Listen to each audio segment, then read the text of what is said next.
Il existe bien sûr des molécules qui ont plus qu'un carbone asymétrique. C'est le cas par exemple de la molécule de 2,3-dichloropentane. Cette molécule-là a deux carbones asymétriques, le carbone 2 et le carbone 3.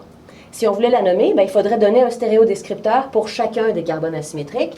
Alors, on regarde le carbone 2, ça fait, avec l'ordre des groupements, ça fait 1, 2, 3, ça tourne dans le sens horaire. Alors, on dit 2R, parce que c'est le carbone 2 qui a un stéréodescripteur R. Le carbone 3, maintenant, même chose, 1, 2, 3, 1, 2, 3, ça tourne aussi dans le sens horaire. Alors, cette molécule-là s'appellerait 2R. 3R, 2,3-dichloropentane. OK, très bien. Maintenant, quelle est la molécule qui est l'énantiomère de cette molécule-là? C'est-à-dire, quelle molécule est l'image miroir de cette molécule-là? Je vais la dessiner ici. C'est la molécule pour laquelle on intervertit une paire de groupements sur chaque carbone asymétrique.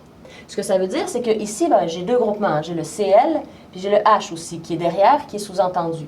Alors, j'intervertis la position du Cl et du H. C'est donc le Cl qui s'en va derrière. Le H vient devant, mais je ne l'écris pas. Je le laisse sous-entendu ici aussi, juste pour que ça soit un peu plus simple. Même chose sur le carbone 3. J'envoie le Cl derrière et le H devant, que je laisse sous-entendu. La relation d'isomérie qui est entre les deux, c'est une relation d'énantiomérie. Donc, ces deux molécules sont des énantiomères. Je vais vous faire une petite légende ici. Cette flèche de cette couleur va vouloir dire que c'est une relation d'énantiomérie. Les molécules sont des énantiomères. C'est un type d'isomère. Ça veut dire image miroir l'un de l'autre. OK. Mais il existe d'autres molécules qui sont des isomères de cette molécule-là, mais qui ne sont pas son énantiomère. Il y en a d'autres. Ben oui. J'ai interverti deux groupements sur chaque carbone asymétrique, mais si j'intervertissais deux groupements seulement sur un des deux, par exemple ici, je vais intervertir là, seulement sur le premier. J'envoie le chlore derrière, puis l'autre, je laisse pareil. Ah! Où est-ce qu'on est rendu avec ça? Le deuxième carbone asymétrique, sa conformation, son stéréodescripteur aura changé, mais pas l'autre. Est-ce que c'est une relation d'énantiomérie? Ben non. Les énantiomères, c'est quand c'est absolument son image miroir. Alors, c'est un autre type de relation, et ça a un autre nom. Et cette relation-là s'appelle, attention, très long mot, je vais le représenter ici en pointillé pour que vous puissiez bien le voir, là. Ces deux molécules-là, leur relation, c'est une relation de diastéréoisomérie. Oui, ce sont des diastéréoisomères. Stéréoisomères. C'est-à-dire que c'est leur relation entre les deux. On peut dire que ce sont deux isomères, mais plus précisément, ce sont deux diastéréoisomères, parce que seulement un de leurs carbones asymétriques a changé, et pas tout leur carbone asymétrique.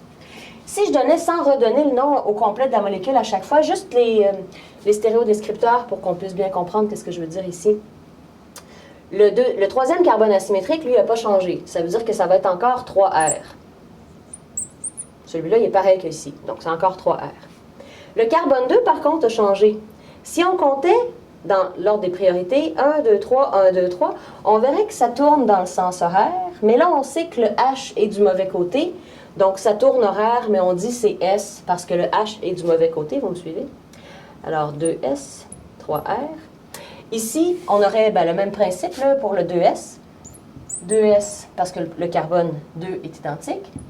Et puis, là, le R, lui, ce ne sera plus R. Il tourne dans le sens horaire, mais le H est devenu devant, donc ça serait 3S. Alors, la relation entre l'isomère qui est 2R, 3R et l'isomère qui est 2S, 3S, c'est une relation d'énantiomérie, parce que les deux carbones ont changé de conformation, de stéréodescripteur. Alors qu'entre 2R et 3R et 2S, 3R, il y en a seulement un des deux qui a changé, seulement le carbone 2, c'est une relation de diastéréoisomérie. Il reste un isomère que je n'ai pas encore dessiné, qui va se trouver à être... Bon, là, qu'est-ce que j'ai fait? J'ai interverti les deux, j'ai changé le premier, mais pas le deuxième. Ah ben, il va me rester à changer celui-ci, mais pas changer celui-là. OK, alors je vais dessiner ça comme ça.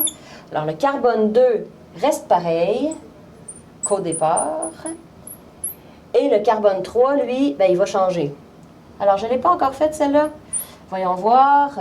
Non, je ne l'ai pas encore faite. C'était une autre molécule. C'est un autre isomère qui a des propriétés différentes, des propriétés chimiques différentes des autres molécules que j'ai dessinées. C'est vraiment une nouvelle molécule complètement différente, qui a un nom différent d'ailleurs, Donc, c'est stéréodescripteur.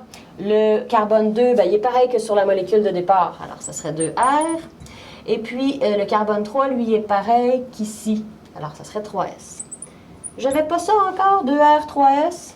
Non, je ne l'avais pas encore. C'est une nouvelle molécule. Elle n'a pas le même nom que les autres, donc c'est une molécule différente. C'est un nouvel isomère. Maintenant, les relations d'isomérie entre tout ça. Si vous regardez les deux molécules du bas, vous voyez que les deux carbones ont changé de conformation. Ici, on avait derrière, devant. Puis on est rendu devant, derrière.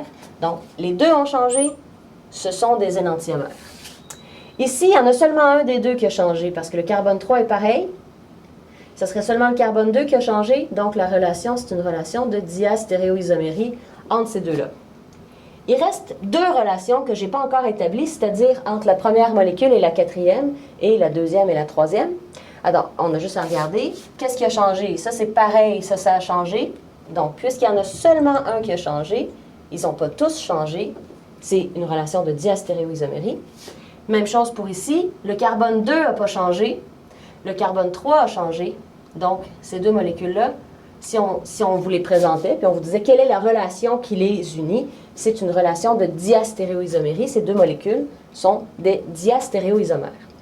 Au total, les 4 molécules, ce sont des isomères qui ont un nom en particulier. On les appelle, en général, les 4, ce sont des stéréoisomères. Ce sont les 4 stéréoisomères du 2,3-dichloropentane.